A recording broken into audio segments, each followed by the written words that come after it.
Hi everyone. I recently went through probably the most difficult time of my life right now, and I need to share my story and get some advice or support from anyone who won't mind listening and passing along some support or advice. This is a throwaway account because I'm planning to delete the post after a while and because some of my family members are on Reddit and I don't want them to see it. I'm a mother of two kids, a 6-year-old daughter and a 9-year-old son.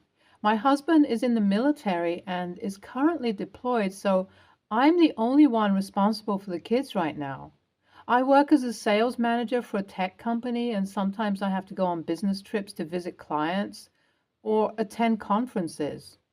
Usually, I arrange for my sister-in-law to babysit my kids at her house since she lives nearby and has two kids of her own who get along well with mine. Last week, I had to go on a 3-day trip to a client's office in another state. I try to avoid overnight trips when my husband is deployed, but sometimes there's nothing to be done and I have to work. I dropped off my kids at sister-in-law's house on Monday morning and gave her clear instructions on their routines, meals, and activities. I also left some cash and a list of emergency contacts, including my pediatrician's number.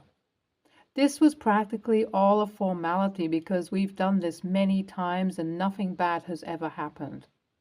As she is a mom herself, she understands how to take care of kids, at least that's what I believed until what happened. On Wednesday afternoon, I received a call from a police officer who said he was investigating a case of child endangerment and asked if I was the mother of a 9-year-old boy named Alex. I said yes, and he told me that my son was in critical condition at the local hospital and that the doctor suspected he had consumed marijuana. I was dumbfounded and horrified. I couldn't believe what I was hearing. I asked the officer how this could happen and who was responsible. He said that my sister-in-law had called 911 when she found Alex unresponsive and vomiting, and that she had told the paramedics that he had eaten some brownies I had left with her when I dropped the kids off. The officer said that my sister-in-law was cooperating with the investigation, but that she had mentioned that I had not mentioned anything about the brownies containing any sort of substances, so she couldn't have known that the kids were not supposed to touch them. I was speechless. I couldn't believe that my sister-in-law had implicated me in this terrible situation. I told the officer that I had never given any brownies to my sister-in-law when I dropped off my kids, and that I had no idea how Alex could have had access to such things at my sister-in-law's house. I also told him that I trusted my sister-in-law and that she had never raised any concerns about my parenting or my kids' safety. The officer said that he understood my position, but that the hospital staff have found evidence of marijuana in Alex's blood and urine, and that they had to notify Child Protective Services, CPS, and launch a formal investigation. He also said that I should come to the hospital immediately and speak to the doctors and the CPS caseworker. I hung up the phone feeling like my world was collapsing. I called my boss and explained the situation, and she gave me some time off to deal with it. I then reached out to my husband through the emergency messaging system and let him know about everything that had happened. He was as shocked as I was and assured me that he will try to come home on emergency leave as soon as possible. I had to immediately book a flight, but even though I took the earliest one I could find, I only reached the hospital around 9 p.m. I don't think I'll ever recover from the sight of Alex hooked up to an IV and other machines. The doctors told us that he had gone through severe anxiety attacks and his blood pressure and heartbeat were not normal. They also said that when he was first brought to the hospital, he was extremely nauseous and had vomited several times, which indicated that he had consumed a large quantity of the edibles. I couldn't bear to look at my son's pale and fragile body and not feel guilty and helpless. My sister-in-law wasn't there when I reached the hospital. She was at home with my daughter and her kids. The hospital staff told me that she visited Alex twice a day and said that they hadn't seen any other kids with her, which made me feel better because that meant that my daughter hadn't seen her big brother in this state. A police officer and two CPS caseworkers were waiting for me at the hospital, and I barely had enough time to see my kid before they took me to the precinct for questioning. They asked me about the brownies, and I told them that I don't use any sort of substances and hadn't left any food for the kids when I dropped them off at my sister-in-law's place. I had just left some cash. They said that my sister-in-law had told them something different. I felt incredibly helpless, but insisted on what I said because obviously that's the truth. The easiest way of clearing out things would be to take a statement from Alex, but he was not well enough at that point. It was clear that there would be no easy way of going about it, so I got in contact with a lawyer. Since Alex wasn't under my direct supervision during the incidents, I wasn't arrested, but the CPS launched an investigation to look into the whole thing. I was asked to undergo a drug test, which I agreed to and passed as well. Meanwhile, my sister-in-law was nowhere to be found. She had been unresponsive over both text and call ever since this whole thing happened. I had tried reaching her multiple times, but of course, she didn't have the guts to confront me after putting my son's life at risk. I decided to show up at her house to confront her and get my daughter. Her car was in the driveway, so I knew she was home. She wouldn't open the door at first, but I told her if she doesn't, then I'll call the cops on her, so she had to open up. You guys can probably imagine how our interaction must have gone. She denied making the brownies and kept saying I must have forgotten, and I flat out called her a crazy liar. Things got really ugly and loud, and I left with my daughter. It only then hit me that my daughter could potentially be of some help here. She knew that I hadn't baked any brownies. I rarely bake at home because it's just not my forte, and it had been only a few days, so she would definitely remember. I called my lawyer to tell her, and she said we can approach CPS. CPS workers and a police officer asked my daughter questions, and she said Mommy didn't make them any brownies. But she also couldn't say if her aunt made brownies either, so matters were still unclear. In the next 2 days, Alex was fortunately well enough for a statement. He said that he got back from school and found brownies in the kitchen and ate them. My sister-in-law was busy with her kids and didn't see him. When asked if I was the one who left the brownies, he said no, obviously. So yeah, it was clear that my sister-in-law was lying and shifting the blame to me because she was the one who put my child in danger. She got questioned by the police and they managed to get her to admit to everything. She said she didn't mean to let the kids have access to them and was putting them away, but then her daughter fell and got hurt, so she forgot about the brownies completely. Between all that, Alex came home and ate the brownies because he was hungry after school. And what kid can ignore delicious-looking warm brownies anyway? The important thing is, of course, that Alex is fine now. But I will never forgive my sister-in-law for what she did. She got charged with obstruction of justice and false reporting. In my statement, that is considered a misdemeanor, and although she probably won't get jail time for it, she has to pay fines. But that's not something I'm satisfied with. To say that I'm angry would be a massive understatement, even if I could somehow forgive the fact that she put Alex in danger because I'm sure it was an accident. She tried to get me in serious trouble for it. My husband is saying I should let it go and that if it makes me comfortable, we will cut off all contact with my sister-in-law, but I feel that's not enough for me. Any advice would be appreciated. Update 1. Thanks for all the responses, guys. I genuinely appreciated hearing different perspectives. First of all, Alex is doing all right for those of you who asked. He is confused about what happened, and we have explained to him in an age-appropriate way what made him fall sick because I think he deserved to know. My husband is back home, although he can't stay for a very long time.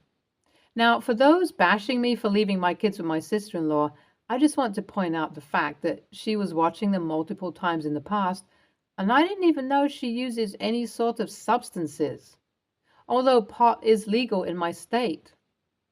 Update 2. Putting this update to let you guys know I have decided that I do want to take the legal path and sue my sister-in-law for negligence and psychological and physical harm done to my kid under her care. I wish I didn't have to take such measures, and I probably wouldn't have if she didn't try to blame me, but I haven't forgiven her for that, and don't think I ever will. It's her fault for being stupid and making the situation worse. Update 3. Many of you are asking for updates on the lawsuit. We've only just started the process, but my lawyer thinks that it'll be an easy win. My husband is not happy about my decision, so things are kind of strained between us, but I'm still confident about my decision. I've blocked sister-in-law from every possible platform to avoid getting annoyed by her.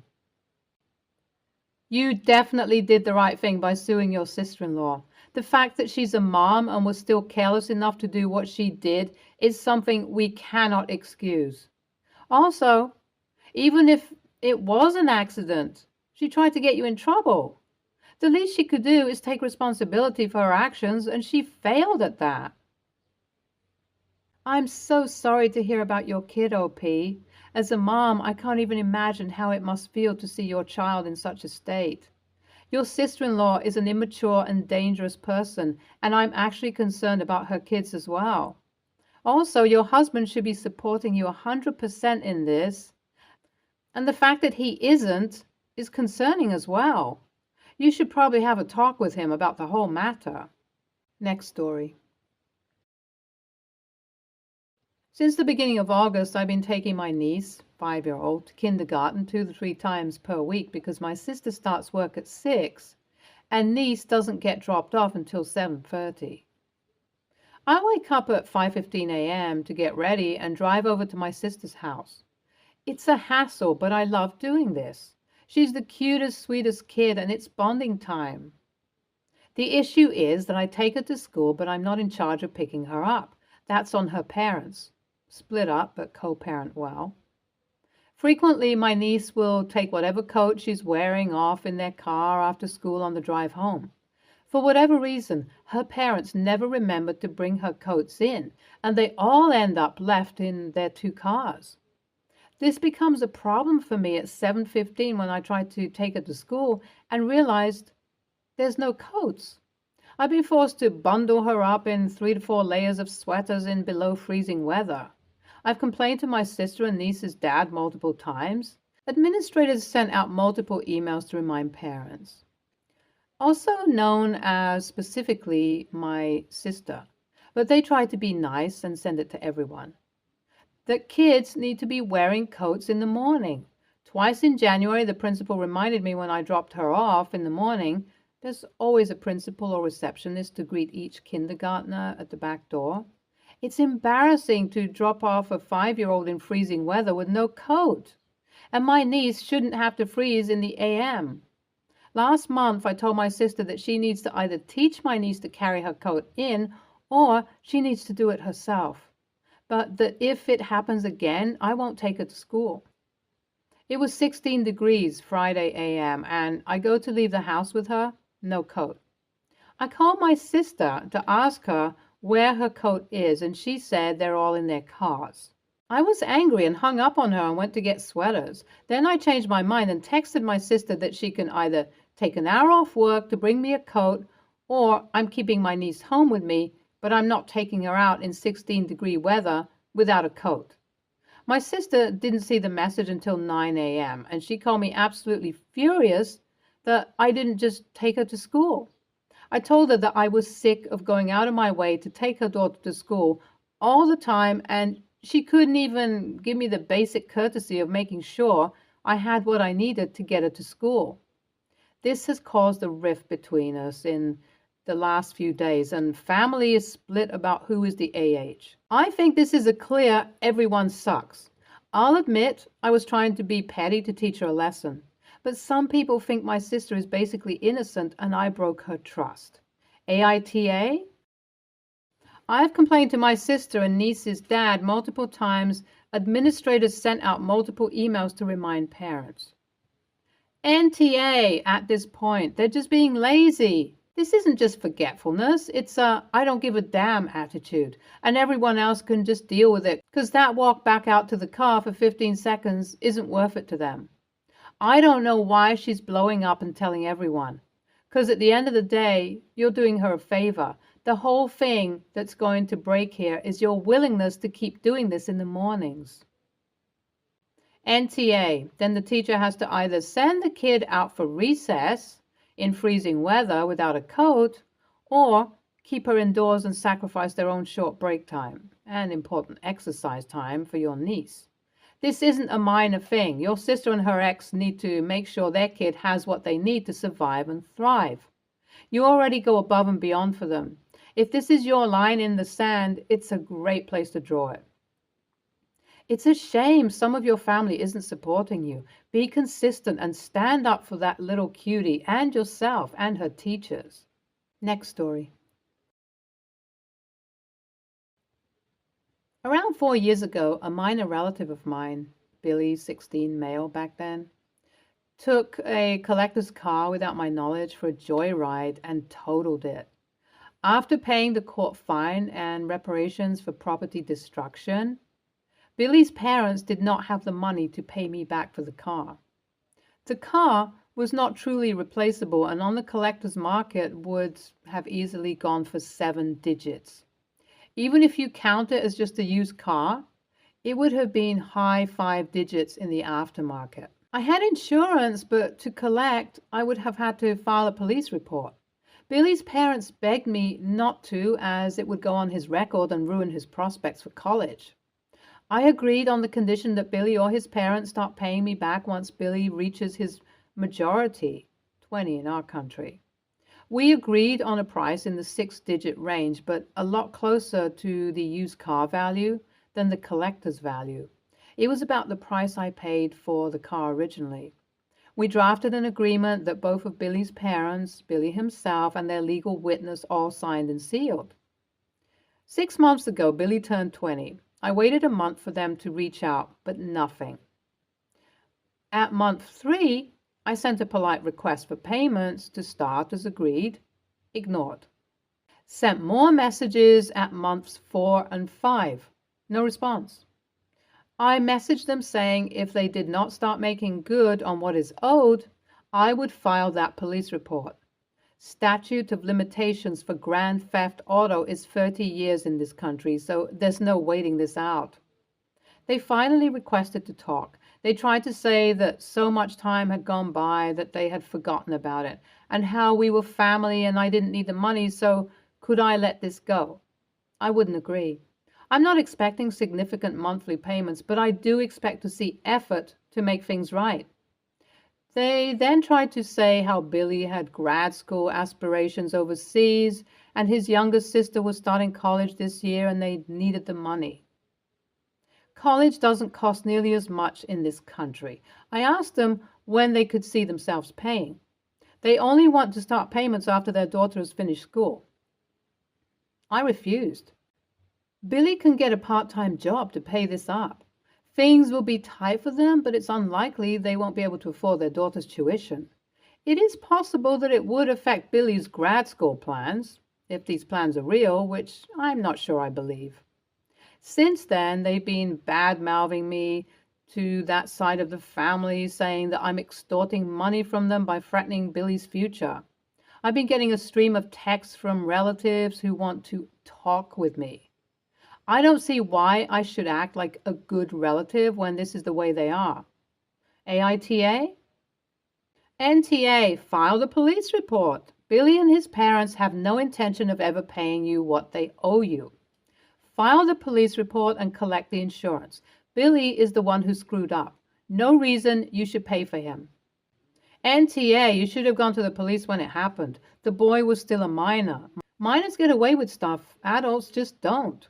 Or their penalties may be smaller.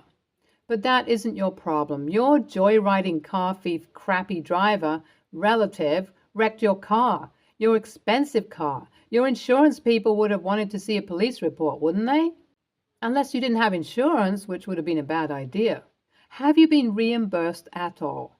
You are being taken advantage of so hard here. NTA, this is what they were hoping for, that you would forget about and that they would be off the hook. It's becoming obvious they had no intention of living up to their obligations. And the fact that they are leveraging family members to pressure you to back off is a sign that they know they don't have a legal or moral leg to stand on. They should be the good relatives and live up to what they agreed to those years ago. Billy screwed up due to a decision he consciously made and should have to face those consequences. Stay tuned for more stories from our girl relationships.